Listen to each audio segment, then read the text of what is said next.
Alright, everybody. Got this cooler put in from, got it from PCM of NC. Got the lines routed.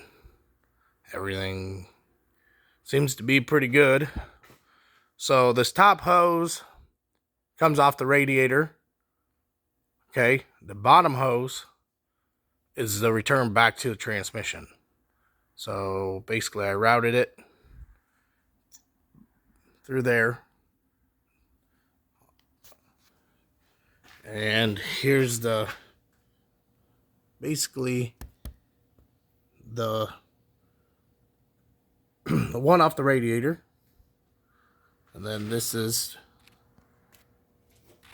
the one that goes back to the transmission with that fitting there. Okay, so the instructions seem pretty long on this.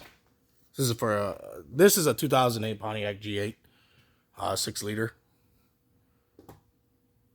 The transmission cooler is pretty explanatory once you get it up there with brackets and everything. Other than that, we're gonna see if top it off with transmission fluid and check for any leaks. All right, like and subscribe. I'll have more videos coming your way.